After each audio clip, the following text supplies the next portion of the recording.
श्री स्वामी समर्थ। स्वागत आहे तुम्हा सगळ्यांचं माझ्या YouTube चॅनलवरती। आजचा दिवस तुम्हा सर्वांना खूप छान सुखाचा आणि आनंदाचा जाऊ देत हीच मी स्वामींच्या चरणी प्रार्थना करते आणि आजच्या व्हिडिओला सुरुवात करते।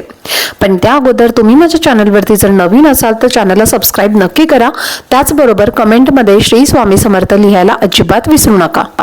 उद्या वार आहे रविवार आणि उद्या आहे वैकुंठ चतुर्दशी आणि आपल्याला कापूराचा एक अतिशय प्रभावशाली महाउपाय उद्या संध्याकाळी करायचा आहे।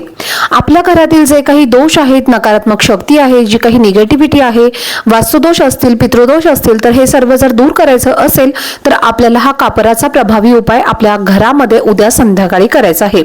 या उपायामुळे आपल्या घरातील जे काही दोष आहेत तर ते दूर होतीलच, पण आपल्या घरामध्ये जर काही पैशाच्या काही अडचणी असतील तर त्या अडचणीमधून सुद्धा आपली सुटका होईल। आता बघा, कापूराचा महाउपाय करत असताना फक्त आपल्या मनामध्ये श्रद्धा विश्वास हा खूप महत्त्वाचा आहे। कोणताही उपाय करत असताना आपल्या मनामध्ये श्रद्धा विश्वास असणं आणि तसा आपल्या मनामध्ये भाव असणं सुद्धा हे खूप गरजेचं आहे। तेव्हाच जे उपाय असतात किंवा ज्या सेवा असतात तर त्या गोष्टींचा प्रभाव किंवा त्या गोष्टींचं फळ हे आपल्याला प्राप्त होत असतं। किंवा जर तुमचा त्या उपायांवरती, त्या सेवांवरती जर विश्वासच नसेल तर मग त्या गोष्टींचा तुम्ही कितीही सेवा आणि कितीही उपाय केले तर त्याचा कोणत्याही प्रकारचा तुम्हाला फायदा होणार नाही। त्यामुळे उपाय करत असताना कधीही श्रद्धा विश्वास ठेवूनच ते उपाय करत चला, तेव्हाच त्याचा फायदा हा आपल्याला होत असतो। तर बघा, कापूराचा उपाय करत असताना तुम्हाला कापूर घ्यायचा आहे। तुमच्याकडे जर भीमसेनी कापूर असेल तर अतिशय उत्तम, जर नसेल तर जो कोणता कापूर तुम्ही तुमच्या देवघरामध्ये पूजेसाठी वापरता तर तो कापूर तुम्ही घेतला तरीही चालेल। त्यानंतर बघा, उद्या वैकुंठ चतुर्दशी हा जो दिवस आहे तर तो साजरा केला जातो।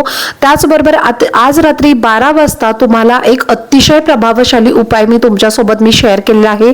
त्याचा डिटेल व्हिडिओ तुमच्यासोबत मी ऑलरेडी शेअर केलेला आहे। तुम्ही जर तो व्हिडिओ पाहिला नसेल तर चॅनलला व्हिजिट करा, तो व्हिडिओ तुम्ही नक्की बघा। त्यासोबतच आणखीन एक उपाय सुद्धा मी तुमच्यासोबत जो आईने आपल्या मुलांसाठी करायचा आहे, तर हे दोनही उपाय तुम्ही नक्की बघा। जर तुम्ही ते व्हिडिओज पाहिले नसतील तर नक्की आवर्जून चेक करा।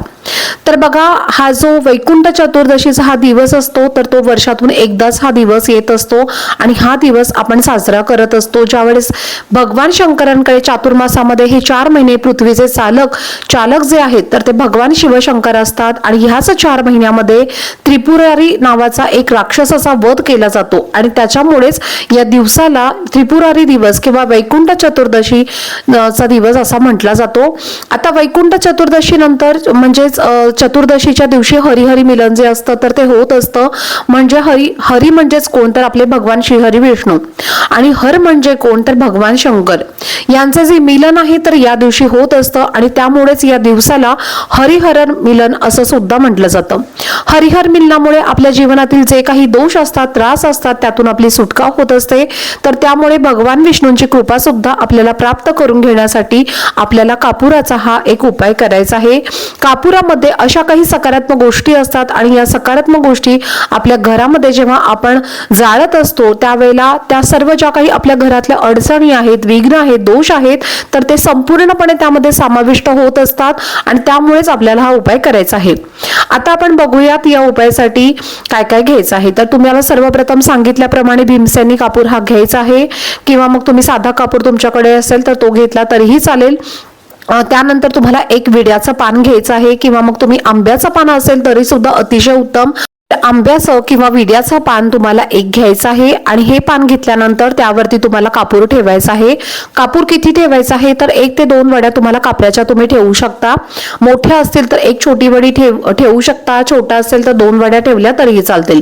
यानंतर हा जो कापूर आहे आणि हे जे पान आपण तयार केलेलं आहे तर ते पान आपल्याला आपल्या संपूर्ण घरातनं फिरवायचं आहे। आपल्या फक्त टॉयलेट आणि बाथरूम मधनं आपल्याला हे पान फिरवायचं नाहीये आणि हे सोडून आपल्याला आपल्या संपूर्ण घरातनं हे पान फिरवायचं आहे आणि आपण म्हणायचं आहे की मनामध्ये आपल्या की माझ्या घरामध्ये जे काही दोष आहेत, जे काही विघ्न आहेत, संकट आहेत तर या कापरामध्ये समाविष्ट झालेली आहेत, अशा प्रकारची भावना आपल्याला आपल्या मनामध्ये ठेवायची आहे। आणि आपल्याला हरिहर या महादेवाचं नाव घ्यायचं आहे आणि ओम विष्णवे नमः किंवा मग तुम्ही ओम नमो भगवते वासुदेवाय नमः किंवा ओम नमः शिवाय या दोनही मंत्राचा तुम्ही जप करू शकता किंवा मग तुम्ही अगदी ओम हरिहर नमः या मंत्राचा सुद्धा जप करू शकता। आता यानंतर हा कापूर जो आहे आणि हे जे पान आहे तर ते आपल्याला एखाद्या प्लेटमध्ये ठेवायचं आहे किंवा मग तुमच्याकडे कापूरदानी असेल तर त्याच्यामध्ये ठेवा.